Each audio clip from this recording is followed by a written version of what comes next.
السلام عليكم ورحمة الله وبركاته. اللهم صل وسلم وبارك عليك يا حبيبي يا رسول الله. في البداية أحب أرحب بالسادة المتابعين والسادة المشاهدين وأقول لكم كل سنة وأنتم طيبين.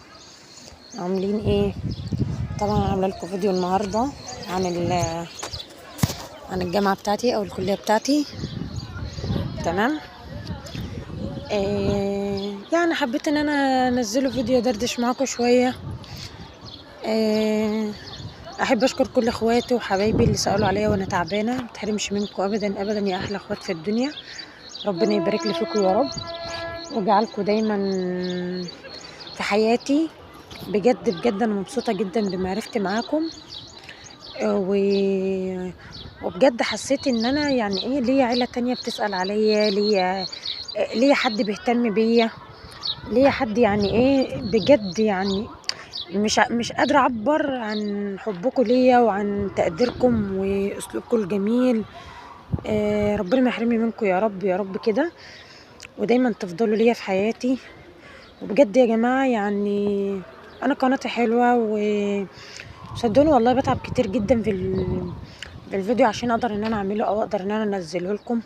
بس بجد أتمنى من كل اللي داخل عندي في القناة جديد، أتمنى إن هو يدعمني بالاشتراك، وأتمنى منكم المشاهدة كاملة واللايك الجميل بتاعكم اللي بيشجعني ده وبيسعدني بصراحة. يعني مش عارفة بجد. يعني متشكرة جدا لكم كلكم وكل اخواتي وحبايبي. وايه رأيكم بقى في المكان الحلو ده؟ والله كنت عايزة افتح معاكم لايف هنا، بس حسيت الجو حار مش هستحمل. قلت لا، انا يدوب عليا ان انا اقدر اصور فيديو خفيف كده صغير، حاجة خفيفة يعني اقدر يعني ايه اظهر لكم فيه جمال المكان اللي انا فيه وكده. طبعا الازهر ما شاء الله عليه بيهتم بكل تفصيلة حتى لو صغيرة. بجد الازهر بيهتم بيها جامد، والدكاترة برضو عندنا ما شاء الله عليهم ناس محترمين جدا جدا، بيهتموا بينا وبيهتموا دايما ان احنا نكون مبسوطين، بيهتموا ان احنا نكون يعني ايه يقدروا ان هم يوصلوا لنا المعلومة الصح. مش عايزة اطول عليكم في الكلام، مش عايزة اتكلم كتير لان انا اصلا يعني ايه لسه تعبانة وطريقة الكلام يعني ايه تعبني شوية. بس يعني ايه حبيت ان انا اعمل الفيديو ده شكر وتقدير لكل اخواتي وحبايبي اللي دايما بيقفوا معايا بيسألوا عليا. بحب برضو ان انا اقول لكم ان انتوا تشتركوا عندهم في القنوات بتاعتهم. يوميات هوارية في المطبخ، برضو انسانة جميلة جدا جدا بتسأل عليا دايما بكل بساطة. يوميات ام ادم، قناة بيضة ورغيف، قنوات كتير. والله مش عايزة ان انا انسى حد عشان محدش يزعل مني، بس عذرا ليا ان انا بجد تعبانة. ده صوت القطر، اوريكم القطر، احنا جنب القطر على طول. ثواني. شايفين القطر؟ هو اللي واقف هناك ده اللي في احمر ده، احنا ورانا على طول محطة القطار. اما يجي يمشي هوريلكوا اكتر. بس هو كده واقف في محطة بينزل حد بيركب مش عارفة، بس هو كده واقف يعني زي اللي بيستعد للطلوع. تمام. طبعا دي كلية البنين بتاعت الشباب، بتاعت شباب الازهر المحترمين.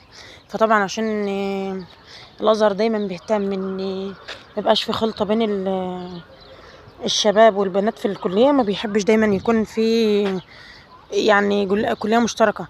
يعني حتى احنا معانا هنا برضو شباب في الجامعة بيدرسوا برضو دراسات عليا معانا، بس يعني هم في المبنى الازرق لو انتوا شايفينه اللي هناك ده، واحنا في المبنى ده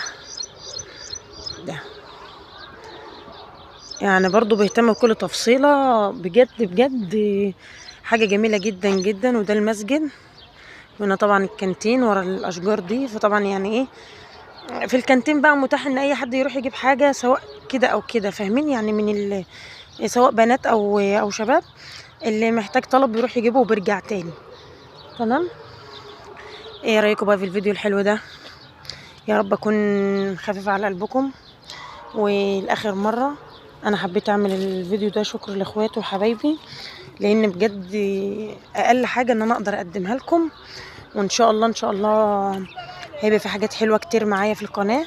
الحمد لله انا مستنيه ان فتره تعدي كده. ادعوا لي بس ان انا اخلص امتحانات كده على خير باذن الله، وهتلاقوني معاكم دايما واحلى فيديوهات بقى وحاجات بقى من اللي قلبكم يحبها. احب اشكركم جميعا، واقول لكم ان الجو حر جدا وما عدتش قادره اقف في الشمس بصراحه. اكلمكم ان شاء الله اشوفكم في فيديو تاني، واقول لكم مع السلامه يا احلى اخوات في الدنيا. مع الف سلامه. بجد الشمس ما عدتش عارفه افتح عيني منها. مع السلامه. سلام للجميع. تسلموا تسلموا يا رب. مع السلامه.